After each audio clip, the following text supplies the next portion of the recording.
What you've just heard is one of the many deaths from the monkey, the new major motion picture from Osgood Perkins, Stephen King, and James Wan. Experience it in theaters everywhere this Friday, because everybody dies, and that's life.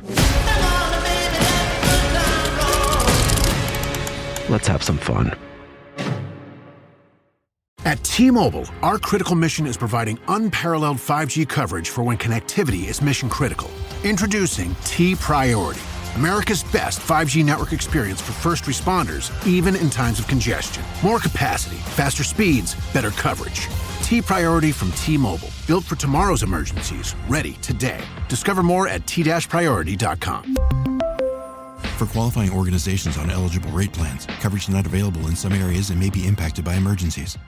Hey everyone, and welcome back to Big Mad True Crime, where we get big mad over true crime. Over the past 2 weeks, you've gotten to know and fall in love with sweet Sophie, a French au pair in London, and hear the testimony from one of her two employers, Owisam, who tortured and killed her. This week, you hear from the other side, and, well, maybe the craziest side of all. The story of Sophie from the mouth of Sabrina, and if you thought this case was nuts, you haven't seen anything yet. Small talk sucks, so let's dive in.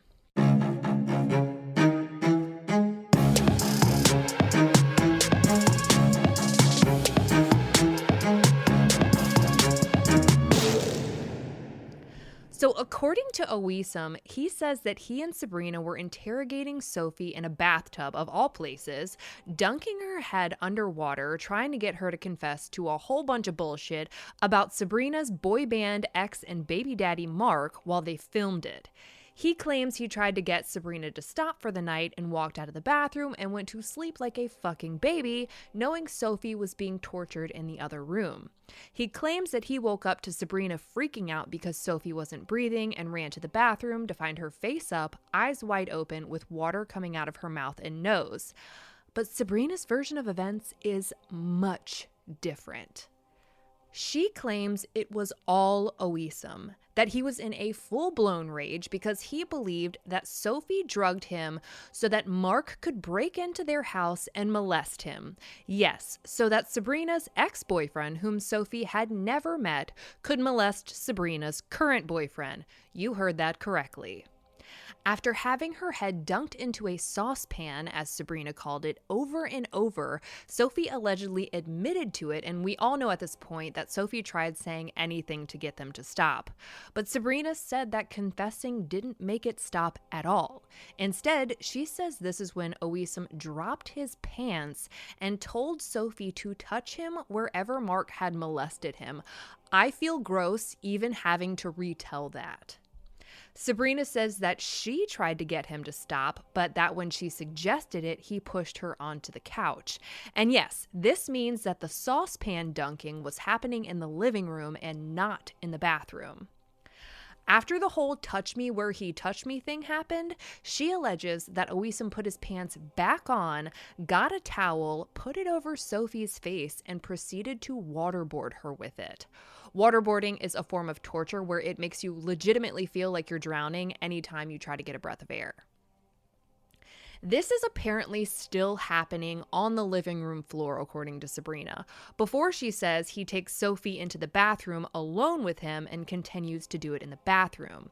He doesn't fill up the bathtub. She insists that he took a saucepan with him to the bathroom, filled it up with water, and waterboarded her with it, though she says she wasn't in there. As conveniently as humanly possible, this is the point in time where Sabrina says her oldest son woke up. But wait, no, both of her kids woke up. She can't keep that one straight. She says that she put both of her kids in her bed and they asked her to lay with them until they fell back asleep. And well, she passed right out because she said she hadn't slept in days, because why the fuck not? A few hours later, Sabrina says she woke up to Owisam standing next to Sophie's dead body. I suppose she woke up in the bathroom. And she made sure to let everyone know how much of an impact this scene had on her, telling the courts that it sent her into a panic attack. And literally no one fucking cared.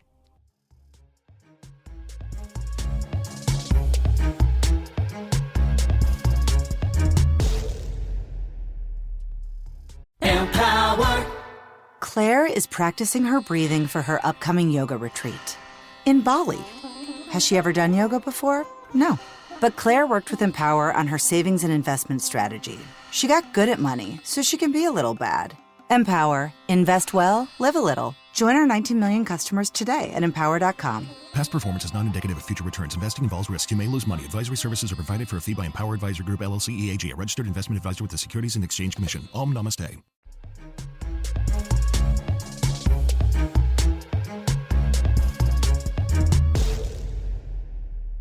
She corroborates the fact that Owisam did try CPR on Sophie, but that would mean that she just so happened to wake up in the bathroom at the exact moment or exactly after Sophie had died, because no one's doing CPR on someone who's been dead for any significant amount of time. Again, one hell of a coincidence. Sabrina says that Owisam told her that it was an accident and that Sophie was driving him crazy. She claims that she's the one who suggested calling 999, again, 911 for London, but that Owisam said, not yet. Now, she didn't say that he told her not to at all. She says that he told her not yet. Naturally, she started hitting herself to calm down. This is a woman who called the police because Mark had pictures of other women in his phone. She called the police because there was a wooden toy in her bathtub. She called the police because she said Mark was sexually, yes, sexually abusing a cat they didn't actually have. And this is a woman who called the police because Owisam was working too many hours. But her nanny is lying dead on her bathroom floor and she's like, nah, I'll wait. But it wasn't that simple, and it never is with Sabrina. She said that the real reason she didn't call 999 is because she was told if Owisam went to prison that Mark and his friends would hurt their family. Hold on.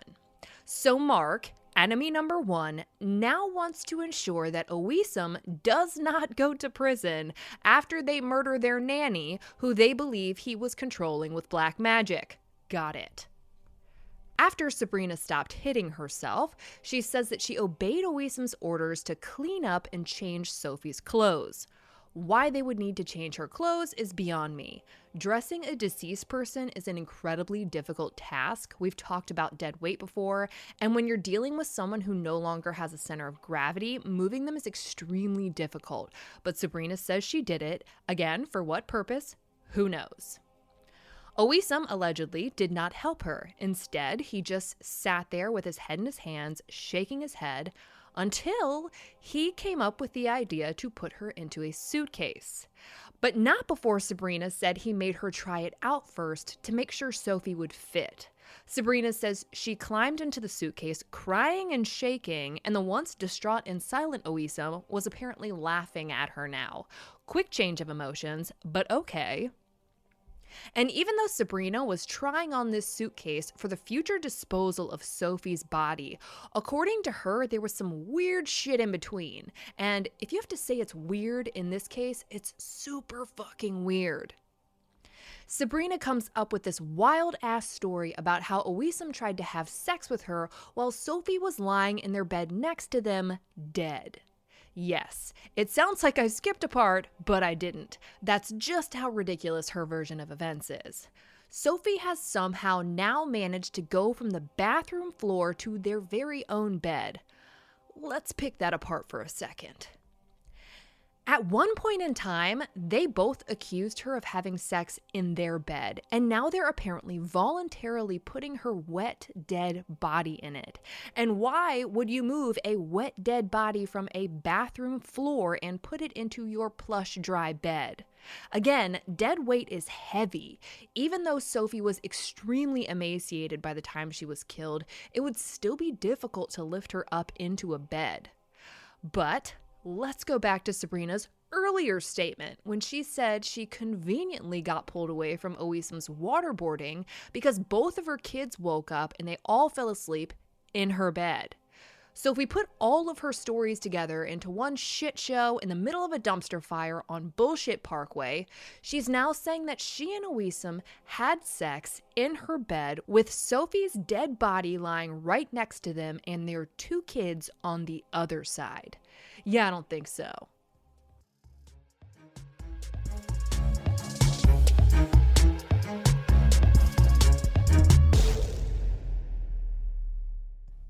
Getting engaged can be stressful. Getting the right ring won't be at BlueNile.com. The jewelers at BlueNile.com have sparkle down to a science with beautiful lab-grown diamonds worthy of your most brilliant moments. Their lab-grown diamonds are independently graded and guaranteed identical to natural diamonds and ready to ship to your door. Get $50 off your purchase of $500 or more with code SPOTIFY at BlueNile.com. That's BlueNile.com, code SPOTIFY for $50 off.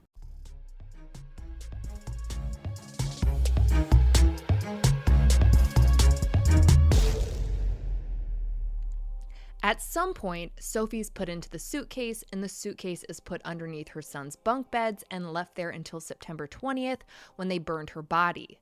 Sabrina admits that she put things on top of the suitcase to help ignite the fire, and that they did wind up finding some caustic soda on the scene, by the way, but said that she was out of there like swimwear once the fire started, saying that Owisam told her she couldn't leave, but she did anyways. When Owisam told her not to call 999, she listened. But when Owisam told her she couldn't leave the apartment they were burning their nanny in the backyard of, she's out. During Sabrina's testimony, she insists that she's not a violent person and only admits to ever having physically assaulted Sophie on 3 occasions, which is still 3 too many. Once in July of 2017, when she says she pushed Sophie after her son complained to a teacher at school that he hadn't eaten breakfast.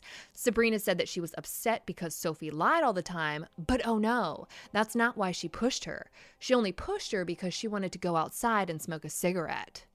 She admits to a second time in August of 2017 when she says she caught Sophie going through some papers or documents in a little library they had set up in their apartment. And I believe this may have actually been where Sophie slept, but nonetheless, she said she pushed Sophie and yanked the papers out of her hand and asked her what she was doing, as if any of the documents she had would be worth a shit.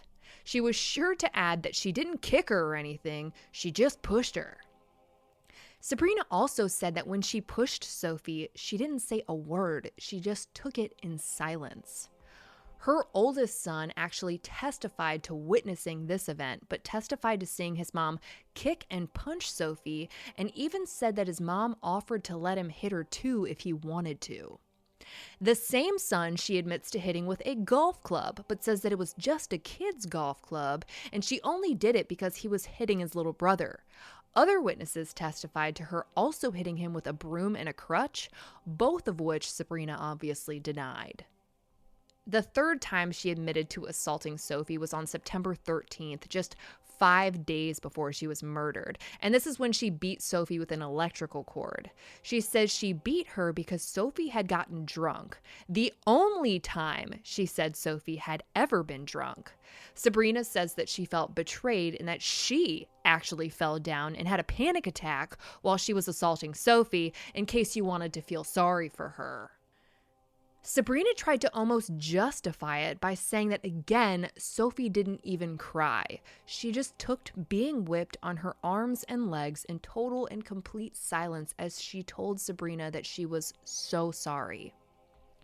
She completely denied the time she pushed Sophie down on the kitchen floor in front of her friend Nicole, where Nicole had to step in between the two to keep her from kicking Sophie and had to grab the chair out of her hands. In fact, she didn't just deny it, she went on to talk shit about her friend Nicole's ex-boyfriend and let the court know that Nicole used to raid her refrigerator every time she would come over. Ooh, burn. Now, remember the man from the fish and chips place who Sophie told Sabrina was beating her over butter? Sabrina tried to discredit him by saying that Sophie was sleeping with him, that she loved sleeping with old men. She didn't stop there, though. She called Sophie a slut and a whore and said that she hated even being seen out with her in public because she'd slept with half the village, and that she, Sabrina, was modest. So modest, in fact, that she said she looked at the ground when she walked. And yes, the court did have a hard time not laughing at her. At one point, Sabrina yelled at them for it. She accused them of all being a part of a huge plot to try and protect Mark. The Mark that never met Sophie, the Mark that was cleared of all insane allegations Sabrina and Owisam accused him of, and the Mark that only met his son twice. Yes, we learned during Sophie's testimony that he had in fact met him 2 times, but that he wasn't totally sure he was his. He does consider him his son, but he'd had his attorneys try and get a DNA test done time and time again, but it never happened, so we just quit trying. The courts went into more detail about her timeline of crazy and how it all seemed to revolve around men, and it began with her 18th birthday. On that dark and stormy night, okay, I don't actually know the weather, but nonetheless, on that dark and stormy night, her boyfriend broke up with her, so she drank some cleaner and jumped off a 4th-story balcony, breaking her back, hip, leg, and both hands. She wound up having to get pins put in her back to correct the damage. Though, of course, she denies all of this and says that she just happened to fall from the balcony because her mom somehow managed to lock her in her room from outside of the door because Sabrina wanted to go to a party that she wasn't allowed to go to. Her solution, she claims, was falling from the balcony. She conveniently left out the drinking cleaner part. When she lost her virginity to Owisam, he told some of his friends and she got super pissed about it, got insanely drunk, and had to be hospitalized for it. She denies that she lit the curtains on fire when Owisam came home late from work that one night and said that they were just accidentally lit on fire by a candle.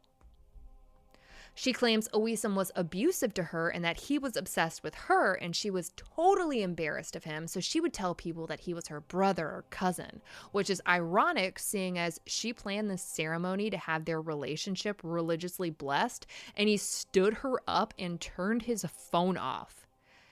She claims that he was only with her for sex and money, even though it's evident to the courts that he paid for most of their bills and was the only one who ever worked in their relationship, even though they were both unemployed at the time of Sophie's murder.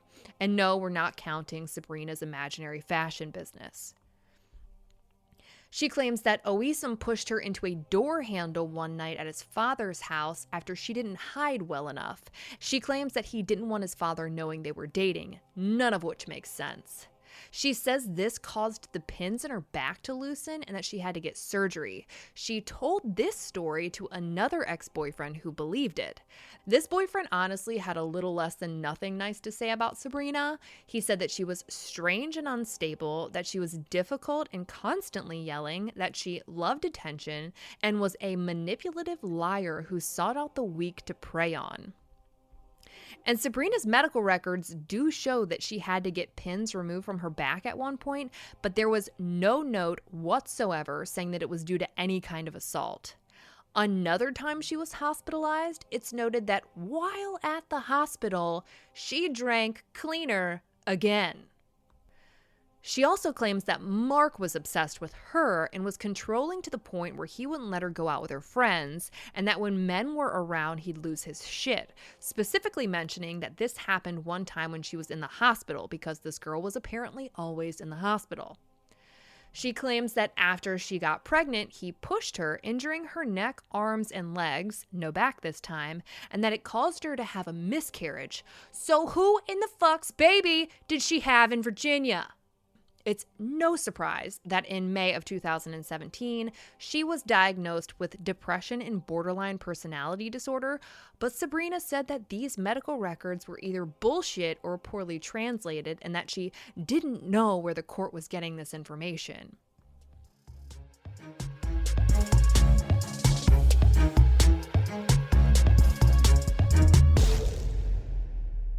In a way, it ends where it begins. Very insightful. Thank you for sharing this Red Baron with us, Linda. It's so tasty, it makes me want to share something of my own. I didn't actually read the book. Me neither. I watched the movie last night. I judged it by its cover. I haven't read a book since middle school. I'm secretly seeing 2 other book clubs. And I can't even read. I'm not really Gary. He just paid me to be here. Sharing Red Baron pizza can lead to more sharing.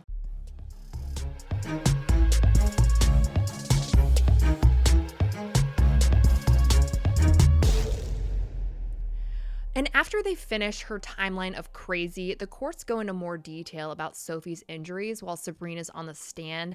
And I'm gonna warn you, it's pretty horrific. Sophie's fractured sternum looked to have happened sometime after the September 13th cable beating and before she was killed on the 18th. So for at least 5 days, Sophie was intermittently brutalized. The Emmy noted that the injury was consistent with either being stomped on, kicked, or met with a severe blow.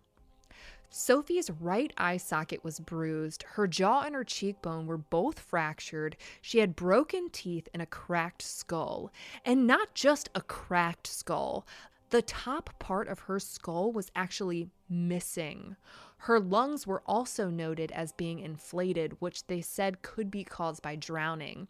And this bitch Sabrina had the audacity to say that Sophie stayed because she loved it there.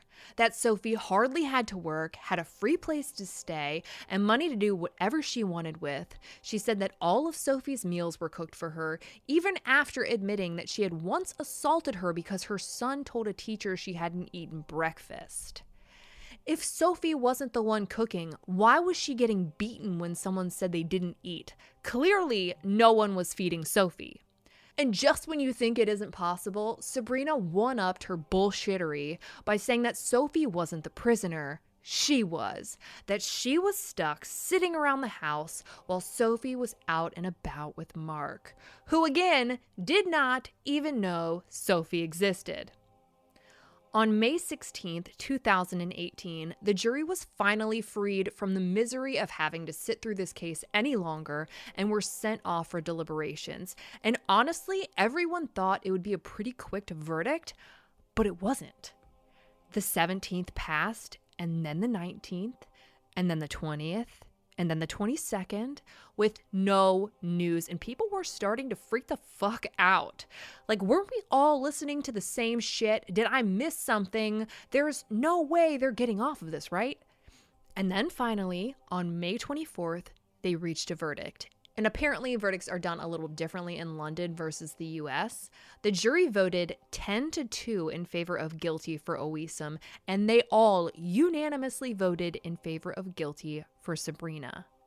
The following month, they were both sentenced to life in prison with a minimum of 30 years, which frankly doesn't mean life, and I feel like we should stop saying life in prison if it doesn't mean life in prison, but that's another argument for another day. Had anyone stepped up and followed through on their plans to save Sophie, she may still be here today. If she felt like she had somewhere to run and be safe, if she felt like she didn't need her abusers to survive, maybe she would have gotten out of there. People stepped in, people grabbed chairs, people blocked kicks, people brought her food and gave her a few nights of freedom here and there, but no one saved Sophie. If we learn anything from her story, let it be that if you see something, say something, and not just to the person carrying out the abuse. Be a resource to the person being abused and involve the police. While the police were running around chasing down wooden toys in bathtubs and cats that didn't exist, they could have been saving Sophie, but they didn't know. Shout out to the Daily Record, Irish Examiner, the Law Pages, BBC, the Daily Mail, and the Standard UK for covering this story immaculately. For all photos and links pertaining to this case, check out Sophie's highlight at the top of my Instagram profile at @TheHeatherAshley, and join me there tonight at 9 p.m. Eastern, where you go live with me and we talk about the crazy that is this case. I'll be bringing you a brand new case a week from today, and I cannot wait. But until then, we out.